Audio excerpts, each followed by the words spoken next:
Morning, everybody, and welcome to the Brevard Sports Network as we begin to hand out our Player and Coach of the Year honors. We always start with the Assistant and the Coordinator of the Year honors. We started this a couple of years ago. Back in 2021, it was Brian Helton, then with Merritt Island. Last year, Jeff Panucci with the Melbourne Bulldogs. And quite honestly, this guy could have won that award in any of those seasons. There's no doubt about it. But he takes it home unanimously this year. In fact, there was not another vote cast for another coordinator. We had talked about Adam Franco. We had talked about one or two other guys. But every vote that was cast came down for this gentleman right here. Please welcome to this Brevard Sports Network studio for the first time, the defensive coordinator for the back-to-back 2S state champion Cocoa Tigers, Matt Diesel. Coach, welcome. Thanks for having me. Coach, let's just jump right into this thing. Let's go back to the state championship game. You win. I know your family well. Take me through your crazy weekend, man, because I know there's one thing in there. If anybody knows you, they know you did. Well, I'll tell you, we'll kind of put this thing in the way the week started. We're meeting the previous Sunday, as we always have our coaches meetings on Sunday. And my dad, who coaches with us, had to leave early. He had, for those that may not know, he's the mayor of Titusville, and he had an engagement with some city function organization. I'm not sure. I think it was something to do with the fire department. I'm not sure. Right. Anyway, he had to leave early with his duty. And about 20 minutes later, my phone rings in the middle of the meeting, which is very odd. My mom's calling me. And so I obviously answer it, and she says, "Hey, just let you know, I got a call. Your dad's been in a wreck." I'm like, "Oh, here we go." Uh-oh. So I leave the meeting and go down there, and he had a pretty good little wreck. All's well. They took him, evaluated him, and, he's a little sore. But, then we work on getting him a new truck this week. And, I have people that I know from the dealerships. And so, that kind of got the week going, plus all the film that, countless hours of film that we had of Bradford. So that, that kind of got rolling. And honestly, the very next day, I think we got things under control. This is Monday. Very next day, about 10 o'clock in the morning, my dad calls me and says, "Man, you ain't going to believe this." And I said, kind of an excited voice. I'm like, "Now what?" Right. And I guess it's somehow or another at work, my mom, tripped or whatever. And, she ended up falling over, and broke her scapula. Oh, no. So that was a This is championship week. Championship week. So that was the first 24 hours of championship week, and I'm like, man, I don't care what goes on. We're going to will this thing across the finish line. And,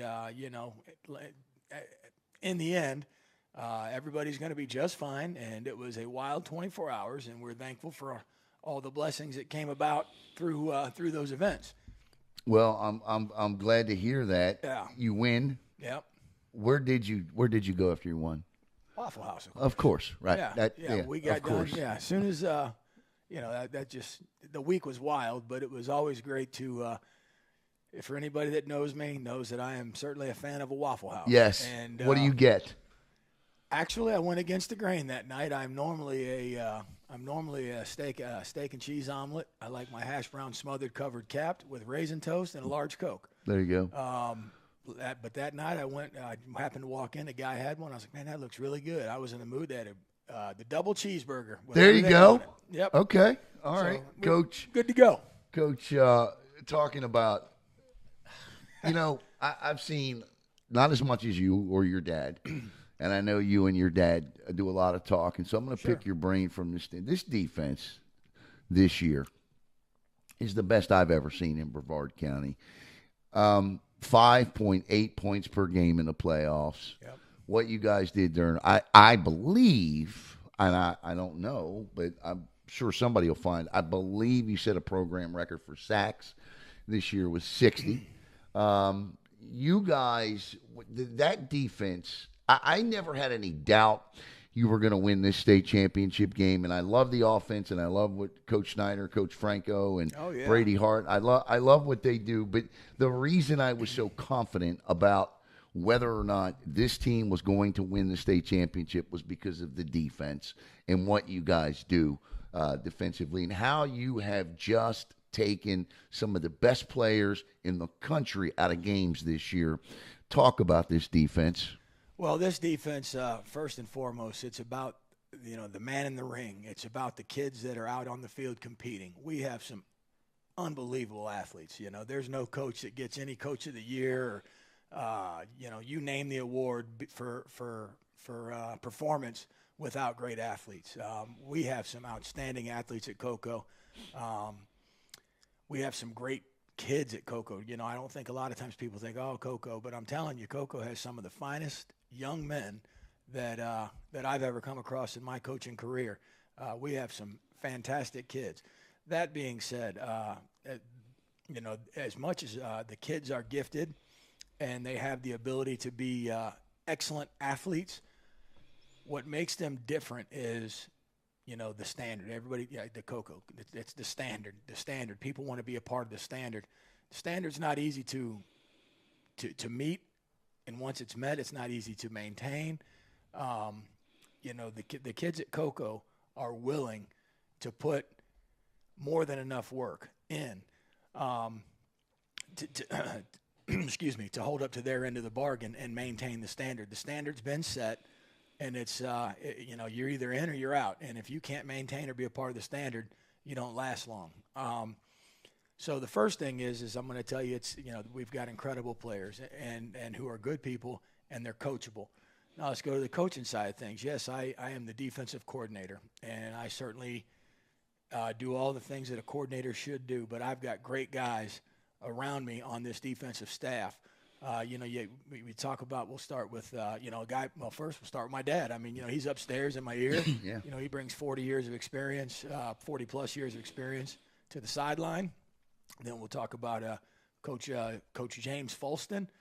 8 years, I think, in the NFL. He does a tremendous job of breaking down film by formations. He chops it all up and puts it in the computer, in our stuff, so it's easier for us to go through. Which nobody wants to do that stuff. When you got to break down the film and you got to ODK it, meaning break the film up into offense, defense, right. Kick. Coach Folston does an outstanding job with that side, but he also is an excellent on-field coach. He's an excellent technician. I think he brings a ton to our side of the ball when we talk about mental toughness. I'm always preaching mental toughness, and he's just the guy to help enforce that. We'll stay up front with Coach Stockton. I mean, Coach Stock's been around a million years, and he's not the most loudest rah-rah guy, but the kids respect him. He does a great job. He works technique, all the double teams and sitting and all the stuff. He knows it. He does a great job with that defensive front, and the kids respond to him really well. And then on the back end, this year, last couple of years, we've had Coach Brayboy. Coach Brayboy's done a really good job. Yeah. I mean, he has. Whatever I set within the scheme, he does a great job of picking it up. Great job teaching it. And he really, really works those kids really well. And also this year, I'd be sad if I didn't mention, and I want to make sure, we had a bonus coach this year on the back end, Caleb Dobbs.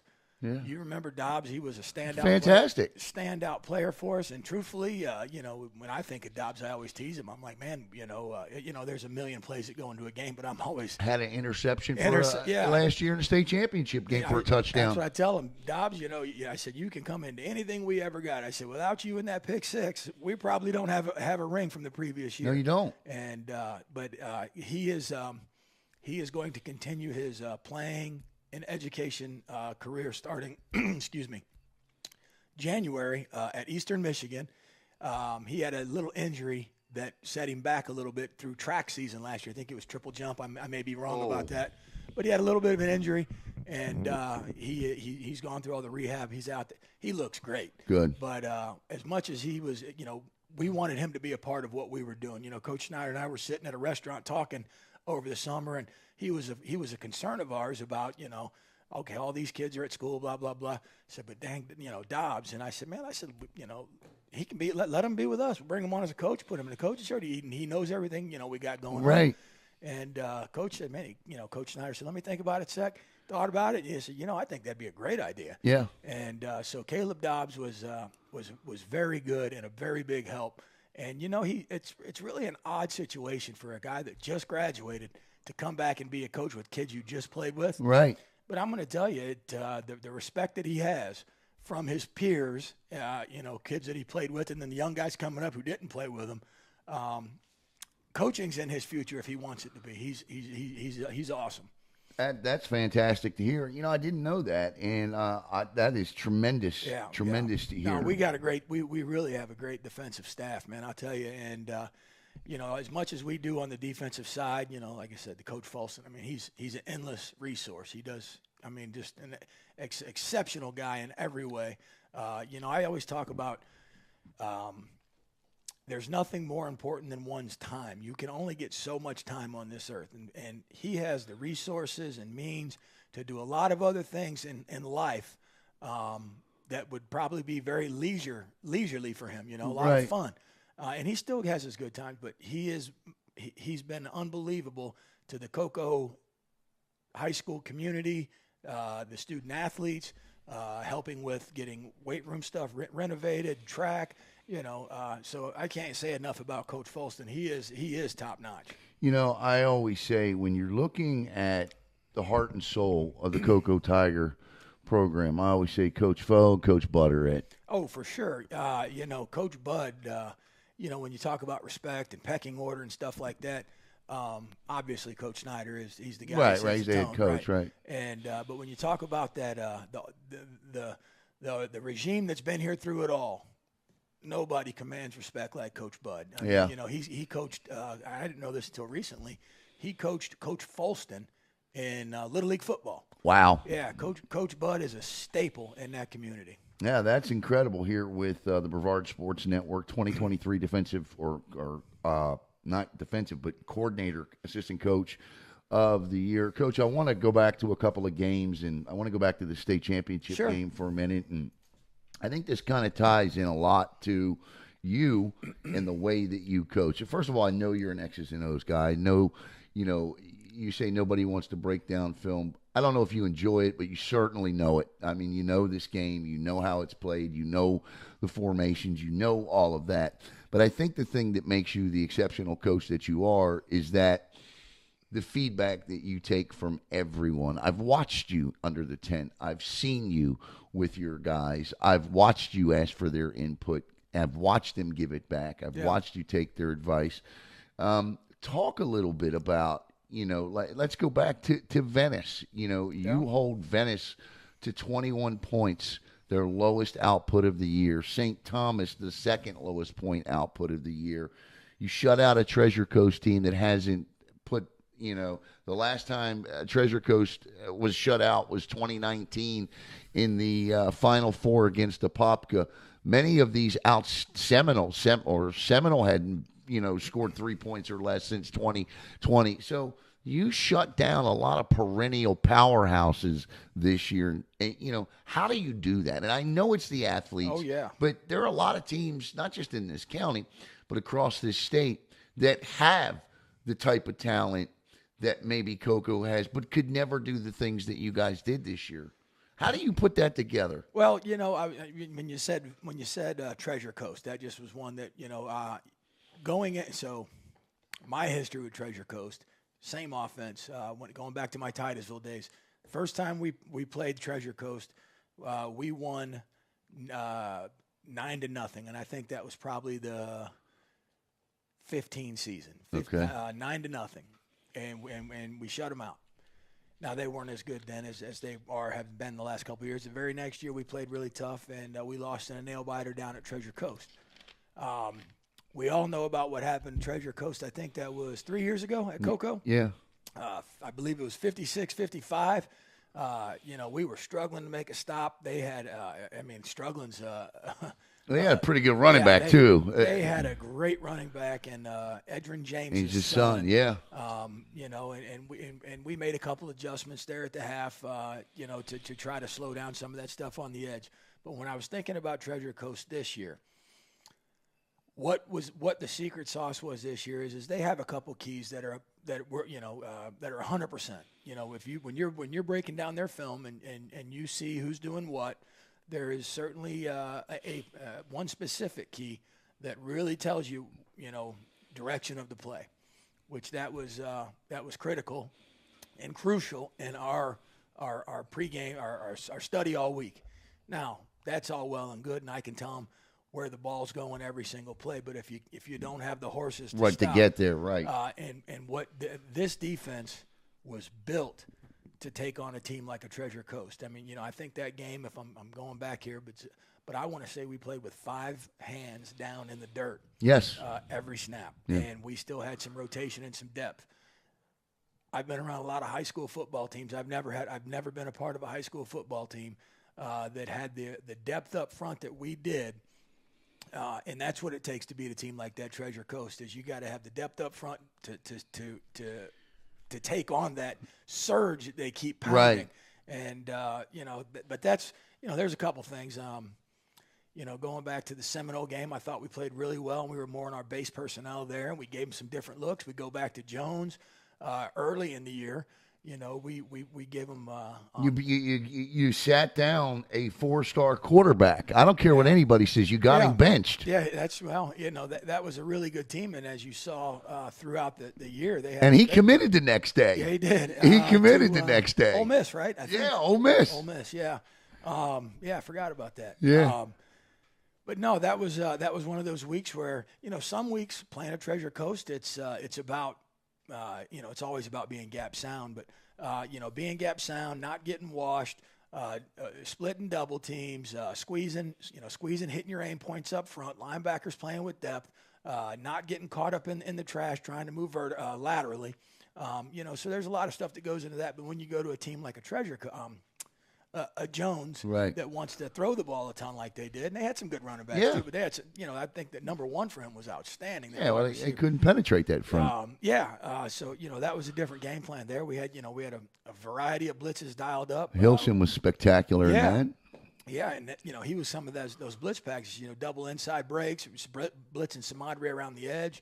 You know, running some twist games up front. And that was really your key in that one, because that's game one with a bunch of sophomores in the secondary. And they played well, don't get me wrong, but you had to have pressure to help protect them a little bit. They did. And, you know, this is kind of one of this going into that game, I knew that, you know, if we're gonna have a chance, we gotta play hot and heavy in the box, and we gotta, you know, I don't care who says what, but you're gonna have a hard time convincing me that a 15, 16, 17, 18-year-old kid standing in a pocket that has, you know, pressure coming from different angles every other play, that makes it really tough on that kid to make a good decision. If we can hold the coverage in the back long enough for something to happen, he's either going to scramble or we're going to take a sack, and, you know, or throw a bad ball, and, you know, that happened throughout that game. But no, you know, on the back end, that was a really good game because, like you said, we had a bunch of young guys play in their first, you know, here we are as Cocoa Tigers. Right.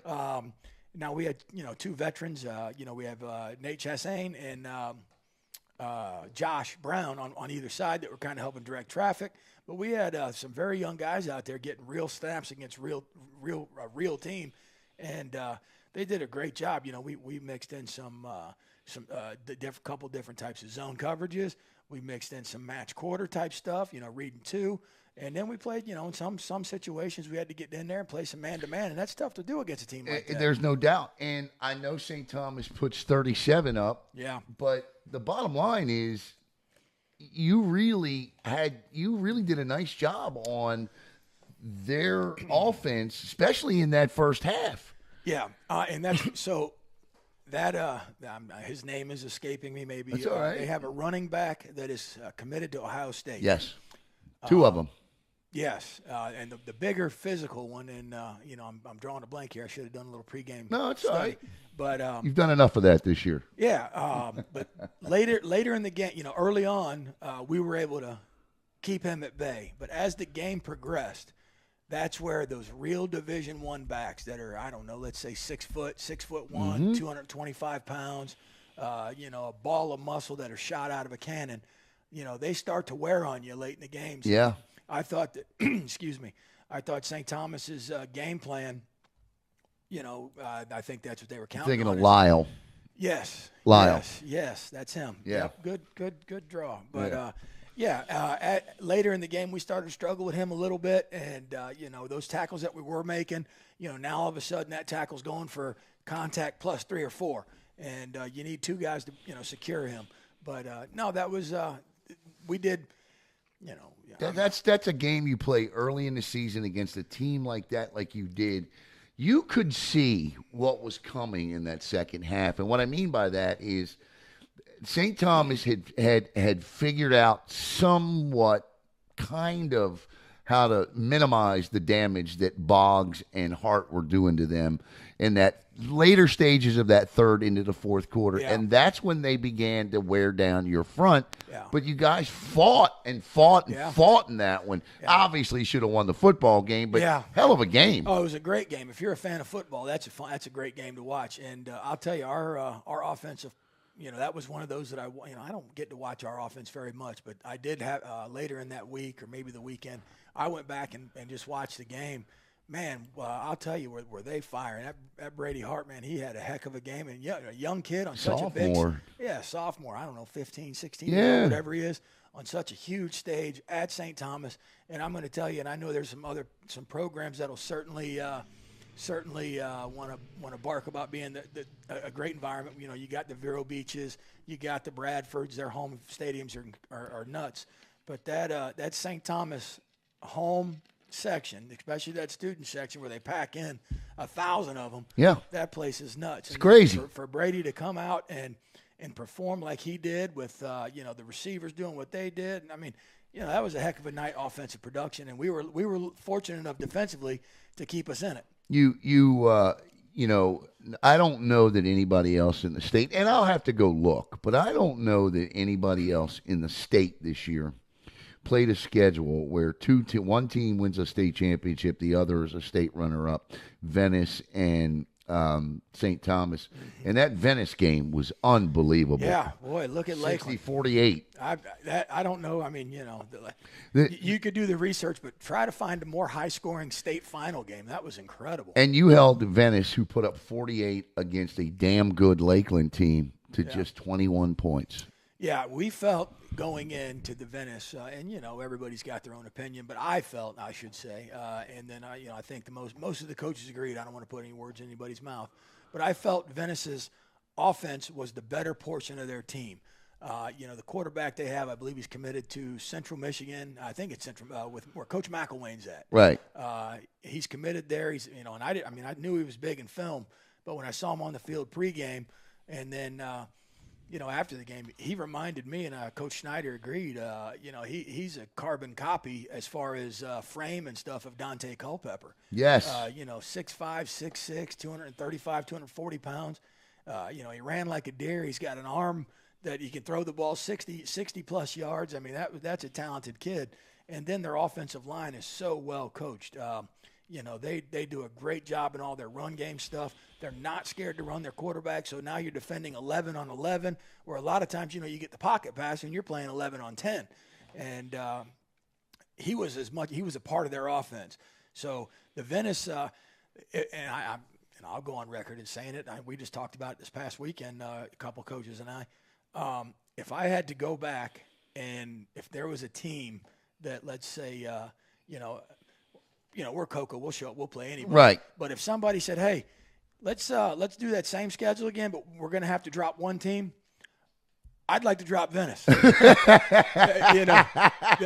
I mean, personally, they do such a good job, man. And that coach has been there, I think, 16, 17 years. He's good. He's a good guy. He's got it going on there. They're dialed in. They do good stuff. Yeah. That is a really well-coached team. Oh yeah, they're a great program. They're a lot like Cocoa. 100. That's.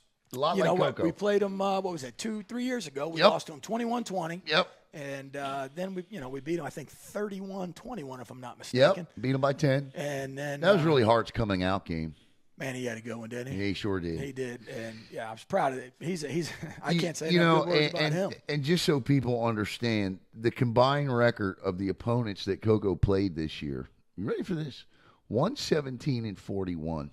Their strength of schedule, meaning the teams that they played, Strength of schedule of opponents played, 740. You are not going to find a strength of schedule like that at any level of football anywhere. You're just not, especially with all eight of the 10 teams on the schedule during the regular season all win a first-round playoff game. Wow. A remarkable season. And of those 8 teams that won a first-round playoff game, Jones was a Final Four team. Treasure Coast and Seminole were regional finalists, and St. Thomas won their 5th straight state championship, and Venice was a state runner-up. So that's mind-boggling. You can argue all you want, and I know there's an idiot on Facebook that always makes comments Little League football because it's a suburb and a metro thing. And get out of here. They didn't play those schedules. Coach, you know, from your Titusville days of playing to coaching to Space Coast to now Cocoa, you've seen a lot of Brevard County High School football. Oh yeah. Where does this defense stack up? And that goes to the Palm Bays of the early 2000s with the Reggie, the Reggies, and where does it stack up? You know, I've been I've been around a while, and I've talked to many people that have been around longer than me, and very valuable, people that I respect their opinion. I can't think of a defense that, as a whole, as a unit, is as good as this one. Coach Folston is, I call him all the time, and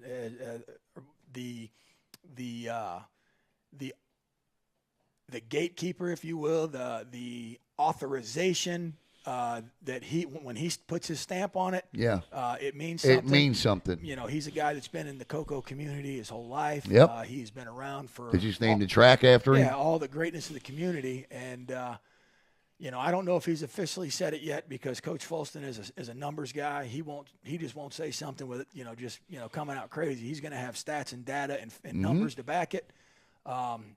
I think at this point, and I'll wait for him to officially say, but I think it's trending in the direction to be the greatest defense, at least in Cocoa history. I do know some of those Palm Bay defense and stuff. So, you hear about the old Mustang defenses and then, some of the early 80s Titusville. And, but I have not. And, me and my dad talk. Dad is, he's seen a lot of football. What's he say? He says that he cannot recall in his 40-something years career where there has been a defense that has been this dominant as a package. You're always, I've gone through my coaching career. I've had a kid or two or three, that could have been a part of this defense. Bobby Bruce from Titusville. Right. Bobby Bruce would have played on this defense, and he'd have fit right in. Right. You got a kid here. You talk about the guys at Palm Bay, the Reggie Nelsons. Of course, he could have played on this defense. Right. But when you talk about a defense as a whole, this is as good as I've ever seen it, and the people that have been around a long time, this is as good as they've ever seen. And I'll tell you, here's another thing to put it in perspective. Talking to other coaches and, going into the season, during the games, coaches have said, man, that box is ridiculous. People game plan or trying to find ways to avoid the box as much as possible. Samadre Hawkins, I can tell you there's been a game or two or three, maybe even more than that, where a opposing team's coach, either pre or post game, has come over and said, "You're special. We've never seen anything like you." Coming from your opponent. Right. The last one that I can remember was the coach from South Sumter. He came over in pregame and wanted to shake his hand and let him know that you're special. We've never seen anything like you. No, they sure didn't, and it certainly showed on the scoreboard. You go through these playoff teams, 80 yards rushing for a team that averaged, and I'm talking about Bradford, for a team that averaged 209 a game.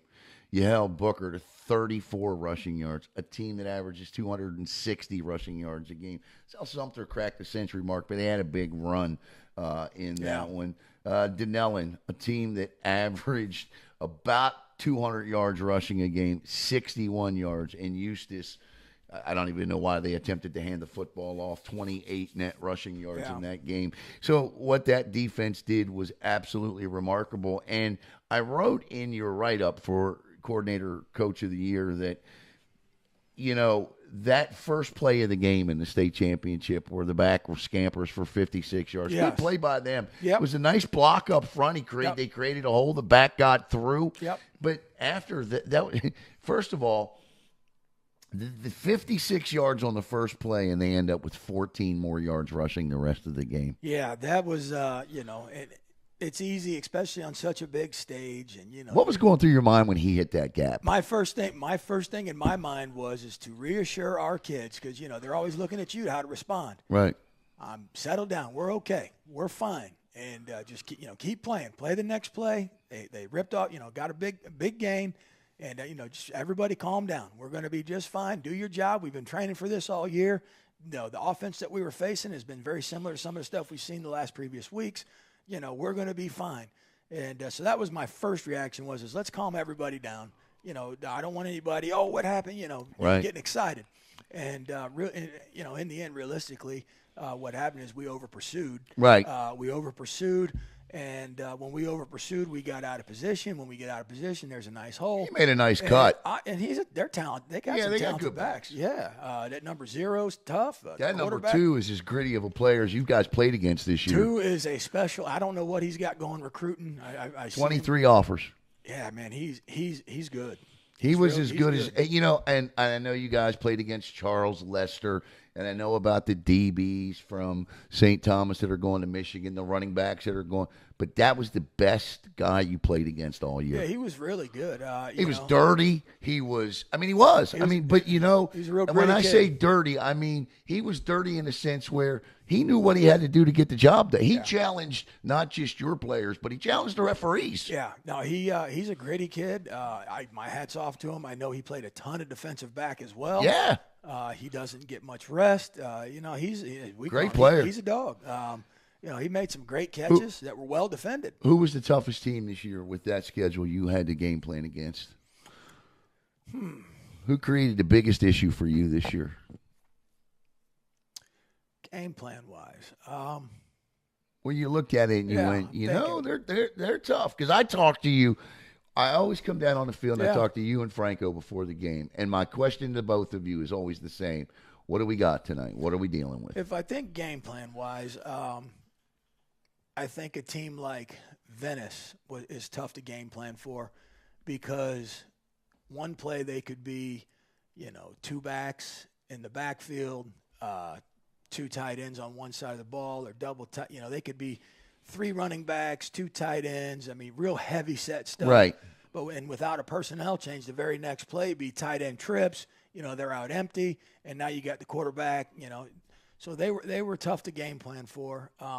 I think that's everybody's got their own opinion, I guess, but I think what makes things tough in today's football. I mean, you watch the Lakeland, Lakeland Venice game. Where they have 3 or 4 running backs, run for 400 and something yards or whatever. That's obviously tough. That's a different kind of tough. That's the old, we're going to load our box, you load your box, and it's bully football. We're going to see who the bigger bully is. So that can be tough as far as trying to keep kids, making sure everybody's hitting their gaps, staying gaps down, playing with depth, safeties, getting over the ball, all the stuff there. But what makes things tough, I think, if I was, Coach Snyder is a very difficult guy to prepare for. And we see some guys like that along the way. I'll tell you, Vero Beach, they do a great job. I'm going back through the years here, but Vero Beach, they kind of like Schneider. They'll play the entire width of the field. Then they got great running backs. They do a great job in the screen game. So that's that kind of stuff I think presents challenges. Let me add. I'm going to end with this. I want to talk about your players, and we're kind of going to play word association here. Okay. So I'm only going to do the seniors. Okay. All right. So that leaves Javion Hilson out. He's a junior. Yep. All right. Davion Hawkins Ingram. The first thing you think of when you think of Davion Hawkins Ingram? Stud. Yeah. Yeah. I mean, he is. He's something else. I mean, he's a tackle for loss machine. He's a mean, nasty, outstanding football player. He's an alpha up front. He sure is. He's an alpha. And I think what's made it, I mean, he was a great defensive lineman for us. I know the offense uses him at times on different packages, some heavy stuff. They put him in a slot. So he's an overall well-rounded athlete. I mean, what other defensive lineman can you put out in the slot? You know, I mean, especially his size, right? Yeah, I mean, slot guy is supposed to be small and quick. Yeah, he's unbelievable. He's none of those. And I mean, he's quick, but he's not small. I think some of the stuff that helped make him good is, the last couple of years he was an offensive lineman, and he was a darn good offensive lineman. We played against him, right? And he was a pull and kick out machine, and I think when flipping to the other side. That experience helped him do a great job on, squeezing, wrong arming, getting knowledge-wise. Knowledge. Yeah. And I think a lot of that really helped him, especially, in the pass set or whatever it may be. I mean, he's just a gritty, tough guy that makes tackle after tackle. Pee Wee Robertson. Nobody wants to do a board drill with Pee Wee. He's as tough as they come. Leads the team in tackles for loss. He never complains. He doesn't say a whole lot, especially when he started for us as a sophomore. I couldn't have told you what his voice sounded like. He just look at you and nod. He's just kind of a quiet kid by nature. But I'll tell you what, if you've got two guys that think they're going to double team a one tech and push him around, you've got another thing coming. That Pee Wee. Coach Foltz and I talk about this all. Man, we're going to miss that kid. Yeah. Because he's kind of the unsung hero. He doesn't get all the this, that, the other. The Hilson and everybody. He's a true lineman by nature. He's not a look at me guy. He just shows up every day. He's a lunch pail, hard hat kid. I don't think he's ever missed a. I mean, maybe this year he had the flu for a day or two. He's never missed a practice. He's always one of the first ones out. He is just gritty. Lauren Ward. It hit different. Yeah. That's a Lauren Wardism. It hits different. Right. Lauren, I tell Coach Snyder and I sometimes, especially, because Lauren certainly has the ability to make you, get on to him a little bit or whatever. But a lot of that comes from, Coach Snyder, and I tell Coach Snyder, I said, I wish I had some Lauren Ward in me. Nothing's too serious. Right. Which is, it's a great quality if you can see that as a quality. And then you can turn on the other side. Yeah. Right. Let's just say, I don't know, whatever the most extreme circumstance you could think of, you're at, I don't know. Had the kind of week you had to start, right? Yeah. I mean, let's just say he's standing in a Walmart, right. And all of a sudden we get an earthquake in Florida. Right. Everybody's panicking. He's looking her out, and he's got a smile on his face. It's like, okay, we'll here we go. Right. Yeah, we're all right. Yeah. We could learn something from Lauren Ward as far as not taking things too seriously, but he is a special football player. He is currently the only senior we have full committed. I think he's one of 3 or 4 in the county that are fully committed at this point. His get off is, when he wants to go. He's a game changer when he wants to be. Man, you've called a lot of our games. He's always in the backfield. Yep. The other team for the last 2 to 3 years has always had the game plan for him. He's eating 2 and 3 blocks at a time because they're working to his side. He is a special football player, and we are certainly going to miss Lauren Ward. I'm going to ask you about these two together because I know there's never been a linebacking duo as good as these two in Brevard County. Your Mike and your Will, Samadre Hawkins and Davion Parham. They are going to greatly be missed. Yes. Samadre has been a 3-year starter, 4-year varsity player. Parham has been a 2-year starter, I think a 3-year varsity player. Yeah, a 3-year varsity player. They're kind of the yin and yang. Yep. They are very different people, but when you put the two of them together, what you get is incredible. Samadre is a deep thinker. He is a guy that is more emotional than most would realize. Oh yeah. He is an absolute hammer of a football player. When you talk about filling gaps, he does everything on the football side really, really well. But when you talk about personalities, Parham is more analytical. Mm-hmm. He wants to know. His dad's a coach. Yeah. Yeah. Parham is more analytical. He is always, in this formation we want to call the strength here, in that formation we want to call the strength there. He sees the whole picture. He is always analyzing data that is presented to him, whether it's film or game time. He asks great questions. And when you get onto the, personality-wise, he's not the loudest kid you've ever seen, but he certainly has, he's a football player that shows up ready to go. Excuse me, my voice is still shot. No, your three senior DBs, Josh Brown, Nate Chasen, and Jay Sean Smith. Yeah. So, Jay Sean, we couldn't be more proud of Jay Sean. He's had he kind of had a rough year last year due to injury. His hip was messed up. Yeah. He kind of got drifting a little bit through frustration, and we get that. Right. And to see him come back from injury, recommit, rededicate. All not obviously on the football side, but the academics as well has just been great. He played great for us all year long. He started as a sophomore in our state game. We ran a couple packages that he was in. He's played a lot of valuable football, and he his best football is ahead of him. Okay. Nate is Nate's our walking wounded, if you will. Nate is he's just one of those kids that plays with every ounce of fiber in his body. He throws his whole self into situations. He reminds me of a kid that wants to play every position. Yeah, and he can. Yeah. I mean, I'm gonna. Last year we're at South. Was it last year? Yeah, last year we're at Seminole. First series of the game, Parham goes down with a sternum injury. Mm-hmm. Maybe 2-3 plays into it, Nate shows up and he plays will linebacker the entire game. Obviously, we lost in overtime, but he did an outstanding job. He's played safety. He's played corner. He's played rover. He's played punts. nickel. He returns punts. Yeah, he is a Mr. Do-It-All. But he's also a kid that, he might have an ankle that's banged up or a shoulder or this or that, but it never slows him down. Right. Coach, I'm fine. I'll just ice it. I'm good. Our trainer, he's good to go. Okay. And Josh is first off, great family. Josh is a great kid. Josh is going to, whatever he does in life, he's going to be successful. Yep. He's got a great smile. He's got a great work ethic.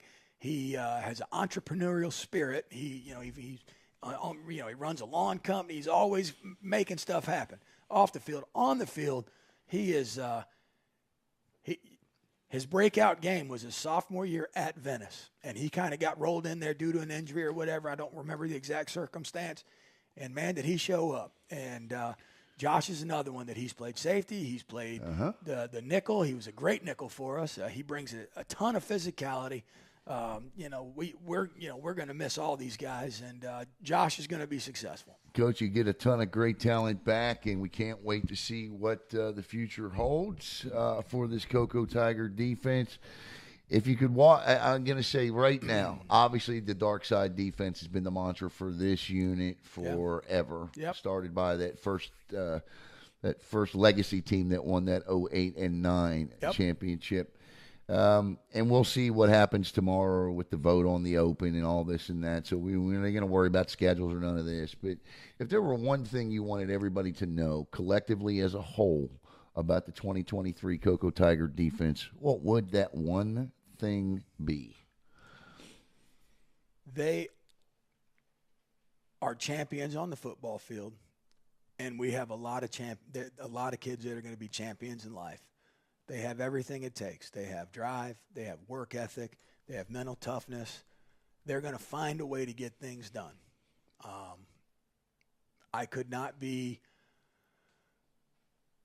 It couldn't go without saying that this group, especially the senior group, this group that has been through what they've been through the last 3 years, as far as the year-round grind of being a Cocoa Heights football player, when they leave this program, obviously they still got some maturing and stuff to do, but they have a foundation that has put them in a position to be successful at the next segment of life, whether that's the military, college, VOTEC school, workforce, whatever it may be. We're working that out now. These kids are ready to walk into the real world and know what it means to commit to something greater than yourself. They know what it means to have a work ethic. They know what it means to be somewhere when you're supposed to be there. All the things that it takes to be successful in life, they know what that feels like. You know, Coach, I'll end with this, and that's true. That's all true. But a lot of that doesn't happen without great men like Coach Matt Diesel, his dad, Coach Schneider, the entire coaching staff Yeah, at we got a good one. Cocoa High School. And Coach Diesel, congratulations. It was an easy. A matter of fact, I mean, look, by the time all these awards get released, with the it is what it is. I mean, with the homerisms will be coming in. Oh, yeah. Yeah, I mean, Coco pretty much not steals, but Coco takes most of these awards this year. There's not a lot of football teams that did what this Tiger football team did this season, and they were a joy to cover and a lot of fun to watch, and great coaches like Matt Diesel. So thank you all for joining us. Congratulations to Coach Matt Diesel. And coming up next here on Brevard Sports Network, we will reveal our Coach of the Year. Have a great night, everybody. We'll see you soon.